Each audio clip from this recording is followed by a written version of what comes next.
नमस्कार दोस्तों, स्वागत है आपका अपने YouTube चैनल अवस्था एकेडमी पे। तो चलिए आज हम लोग जानने वाले हैं एनसीईआरटी बौद्ध धर्म के बारे में। ठीक है, तो सुनने से भी आपके जीके याद हो जाएंगे, तो सुनते रहिए या वॉच करते रहिए, आपको जीके जरूर याद होंगे। महात्मा बुद्ध की शिक्षाएं सर्वप्रथम किस रूप में संकलित की गई? तो ये आपके त्रिपिटक के रूप में। आगे है कि महाभिनिष्क्रमण से क्या तात्पर्य है? तो महाभिनिष्क्रमण का अर्थ होता है बुद्ध के गृह त्याग की घटना को महाभिनिष्क्रमण कहा गया है। अगला पॉइंट्स कि बुद्ध को ईश्वर के रूप में पूजने वाला बौद्ध संप्रदाय कौन सा है? तो ये आपका महायान है। याद याद रखिएगा कि गौतम बुद्ध के मरने के बाद आपका बौद्ध धर्म दो भाग में बटा, एक हीनयान और एक महायान। तो बुद्ध को ईश्वर के रूप में कौन पूजता है? तो आपके महायान पूजते हैं। अगला कि किस बौद्ध संगीति में बौद्ध धर्म अस्थर्वीरवादी या अस्थवीरवादी तथा महासंघिक जैसे दो भागों में विभाजित हुआ? तो ये आपके द्वितीय संगति में। अगला, बौद्ध मत के उपसंपदा पद से क्या तात्पर्य है? तो बौद्ध भिक्षु के धर्म परिवर्तन की अंतिम अवस्था को ही उपसंपदा पद का मान्यता दिया गया है। अगला है कि बुद्ध किसके राज्य काल में कौशाम्बी आए हुए थे? तो ये उदयन, जो पटना का पाटलिपुत्र का जो है ये सच्चे संस्थापक कहे जाते हैं, उदयन। अगला, बौद्ध धर्म में शून्यवाद तथा विज्ञानवाद जैसी दार्शनिक पद्धतियों का उदय हुआ। इसका प्रभाव शंकराचार्य के दर्शन पर भी पड़ा। इसी कारण उन्हें प्रच्छन्न बुद्ध भी उपमा दी जाती है। अगला पॉइंट्स क्या कहता है कि बौद्ध धर्म के चार आर्य सत्य क्या हैं? तो पहला दुख है, दूसरा दुख समुदाय है, तीसरा दुख निरोध है तथा चौथा दुख निरोधागामिनी प्रतिपदा है। अगला, बौद्धों की रामायण के नाम से प्रसिद्ध बुद्ध चरित, तो बौद्धों का रामायण कौन है? तो बुद्ध चरित है। कि रचनाकार कौन है? तो ये अश्वघोष है। अगला, अशोक का कौन सा अभिलेख इस परंपरा की पुष्टि करता है कि गौतम बुद्ध का जन्म लुम्बिनी में ही हुआ था? तो रुम्नीदेई स्तंभ अभिलेख याद रखेंगे। अगला पॉइंट्स कहते हैं कि बौद्ध धर्म के महायान और हीनयान संप्रदायों में सर्वाधिक मौलिक अंतर कौन सा है? तो देवी देवताओं की पूजा देखने को इनमें अंतर मिलेगा। अगला कि बुद्ध की सर्वाधिक मूर्तियों का निर्माण गंधार शैली में हुआ। बुद्ध की प्रथम प्रतिमा मथुरा कला शैली के अंतर्गत बनाई गई थी। ये भी पॉइंट्स याद रखेंगे।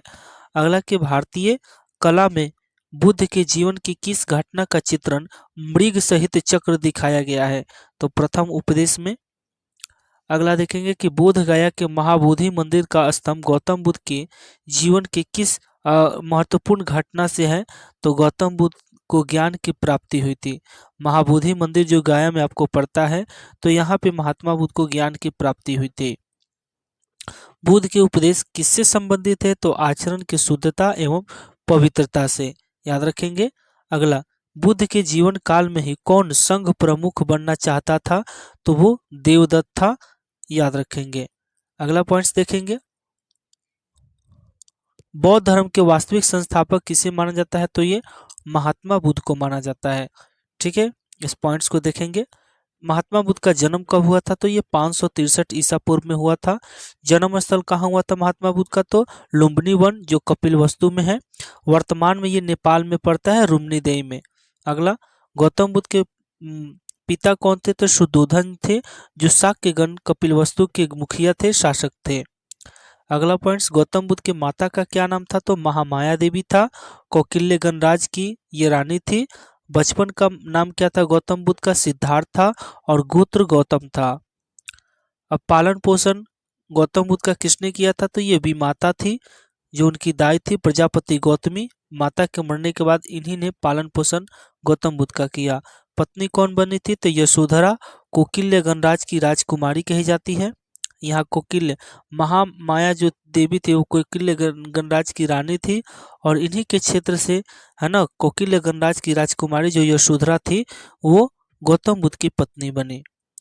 गौतम बुद्ध के पुत्र का नाम क्या था? तो राहुल था। गौतम बुद्ध के सारथी कौन थे? तो चन्ना थे। और गौतम बुद्ध का प्रिय घोड़ा कौन था? तो कंठक था। कहीं कहीं आपको कंठक देखने को मिलेगा, है ना। चलिए अगला कि ज्ञान प्राप्ति का स्थल कौन सा है? तो गया, जो वर्तमान में बोध गया के नाम से जाना जाता है, बिहार में है, और ये निरंजना नदी के किनारे है। और यहाँ पर जो संबोधि है ना, घटना संबोधि, इनको बुद्ध प्राप्ति हुआ था, ज्ञान की प्राप्ति हुआ था, इसलिए प्रसिद्ध है। प्रथम उपदेश स्थल सारनाथ में दिए थे, है ना। ऋषि पतन यहाँ के जगह है आपका सारनाथ में। शिष्य कौन हुआ? तो आनंद हुआ प्रिय, उसके बाद आपका उपाली हुआ। अगला पॉइंट्स, धर्म प्रचार का स्थल कौन कौन रहा? तो शाक्य रहा, काशी रहा, मगध रहा, अंग रहा, मल्ल रहा, वज्जी रहा और कुशल राज्य रहा। नेक्स्ट पॉइंट, जीवंत का अंत देखेंगे तो 483 ईसा पूर्व में इनकी मृत्यु हुई। 80 वर्ष की उम्र में, दिन वैशाख का था और पूर्णिमा था, इसलिए वैशाख पूर्णिमा गौतम बुद्ध के मृत्यु दिवस पर मनाया जाता है। और स्थल कौन था? तो कुशीनगर उत्तर प्रदेश में जाकर ये मरे थे, जिसे महापरिनिर्वाण कहा गया। नालंदा विश्वविद्यालय की स्थापना किस काल में हुई थी? तो ये गुप्त काल में हुई थी। अगला पॉइंट देखेंगे, भारत में मूर्ति पूजा की नींव गौतम बुद्ध ने, बौद्ध धर्म ने रखी, ठीक है, तथा सर्वप्रथम बुद्ध की प्रतिमाओं का पूजन किया गया। भारत में जो मूर्ति पूजा का प्रचलन चला वो बौद्ध धर्म से ही चला और सर्वप्रथम बुद्ध की प्रतिमाओं का पूजन किया गया था।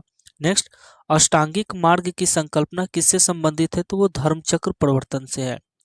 बौद्ध संघ में भिक्षुणी होने के रूप में स्त्रियों के प्रवेश की अनुमति बुद्ध द्वारा कहाँ दी गई थी? तो ये वैशाली में दी गई थी। वैशाली में पढ़िएगा तो एक आम्रपाली नाम की, है ना, आम्रपाली आम्रपाली नाम की वेश्या थी और इस वेश्या के यहाँ पर गौतम बुद्ध का एक चेला जाकर बहुत महीनों तक रहा था। उनसे वो प्रभावित हुई थी कि ऐसा दिव्य व्यक्ति कहाँ से आ गया। वो पीछे पीछे गई तो जाकर मिली गौतम बुद्ध से और सारी बातें बताई कि मुझे शोषण किया गया है, मैं समाज से अलग होना चाहती हूँ, तो मुझे भी भिक्षुणी होने का अधिकार दीजिए। तो पहली बार वैशाली में आम्रपाली नाम की लड़की भिक्षुणी हुई थी। उसके बाद सारे औरतें, इनकी माँ, इनकी पत्नी, सभी बौद्ध धर्म में शामिल होना शुरू हो गए। उसके बाद गौतम बुद्ध ने अपने प्रिय शिष्य आनंद और उपाली को बुलाकर कहा कि आनंद, मेरा जो धर्म है वो 5000 वर्ष तक चलने वाला था, लेकिन स्त्रियों के शामिल होने से मेरा धर्म अब 500 वर्ष भी नहीं चलेगा। इस शोक के कारण ये उत्तर प्रदेश कुशीनगर में जाकर मृत्यु को प्राप्त हुए। अगला देखेंगे कि इच्छा सब कष्टों का कारण है। इच्छा, है ना, mind is a restless bird, जित मन एक बेचैन पक्षी है। इच्छा सब कष्टों का कारण है। इसका प्रचार करने वाला धर्म कौन सा है? तो वो आपका बौद्ध धर्म है। नेक्स्ट, बौद्ध संगीतियाँ देखेंगे कि गौतम बुद्ध के रहते बौद्ध संगीति कितनी बार और कहाँ हुई थी? तो ये आपको 4 बार बौद्ध संगीतियाँ हुई है, प्रथम, दूसरा, तृतीय, चतुर्थ। तो पहला हुआ था 483 ईसा पूर्व में राजगीर में हुआ था और इसके अध्यक्ष थे महाकश्यप। और किसके शासनकाल में ये प्रथम अध्यक्षता हुई थी? तो अजातशत्रु।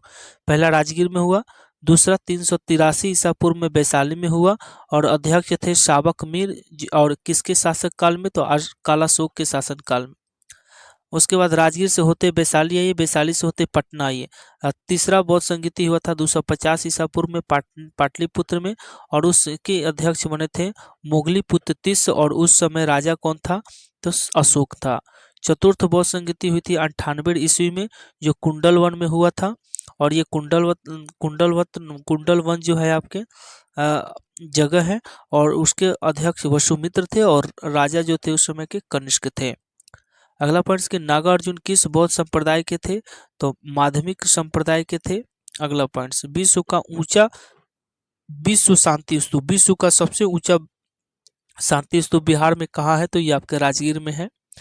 अगला, बुद्ध की 80 फुट ऊंची मूर्ति प्रतिमा जो बोध गया में स्थित है, किसके द्वारा निर्माण किया गया? तो जापानियों के द्वारा ये बनवाया गया था।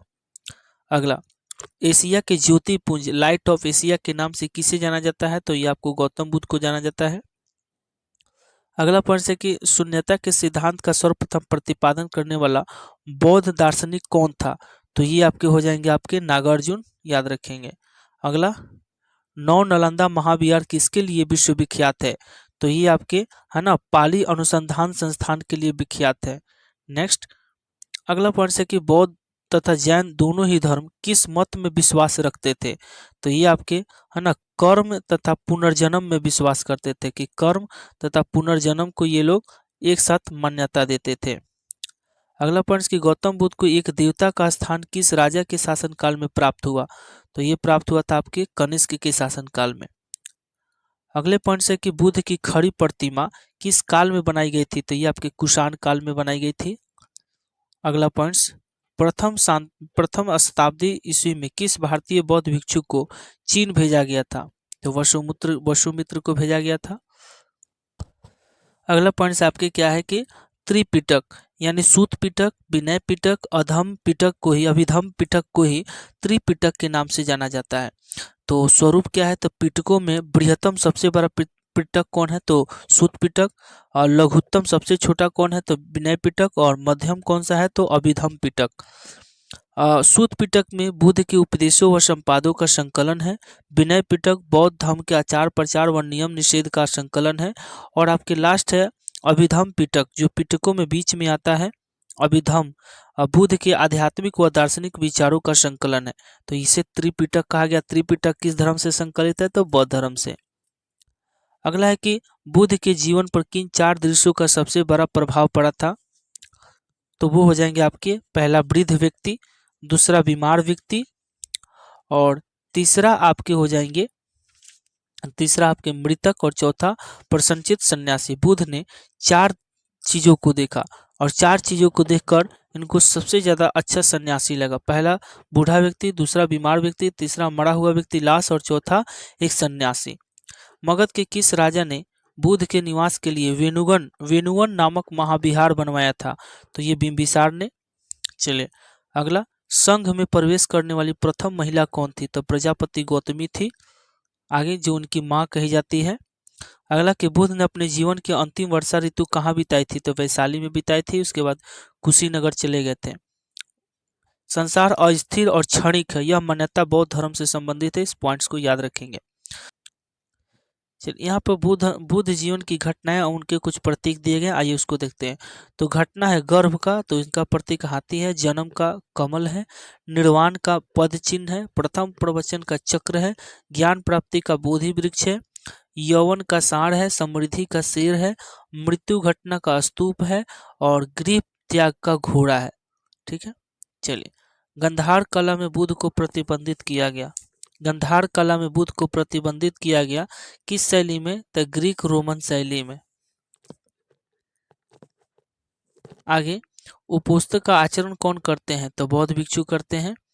अगला, महायान बौद्ध धर्म में बोधिसत्व और लोकेशतेश्वर को किस अन्य नाम से जानते हैं? तो पद्मपाणि। भारत का सबसे बड़ा बौद्ध मठ कहाँ स्थित है? तो यह आपके सिक्किम में है। अगला, बौद्ध शब्दावली में धर्म चक्र प्रवर्तन क्या है? तो इसमें बुद्ध का प्रथम उपदेश संकलित है। ठीक है। अगला, वर्ज्यान बौद्ध धर्म में बुद्ध की संगनी किसे कहा गया है? तो तारा को कहा गया है। अगला पॉइंट्स, बौद्ध धर्म की शाखा में अन्यात्म सिद्धांत एवं पुद्गल को मान्यता दी गई है। श्रवास्तिक।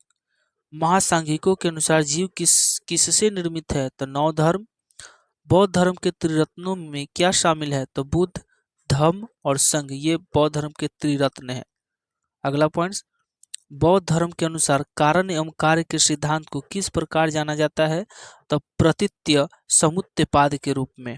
अगला, प्रतीत्य समुत्त्यपादी का अर्थ क्या है? तो संसार की सभी वस्तुएं किसी न किसी कारण से उत्पन्न हुई है, इस प्रकार वे इस पर निर्भर है। तो गौतम बुद्ध से रिलेटेड लास्ट पॉइंट क्या कहता है वो भी देख लेंगे।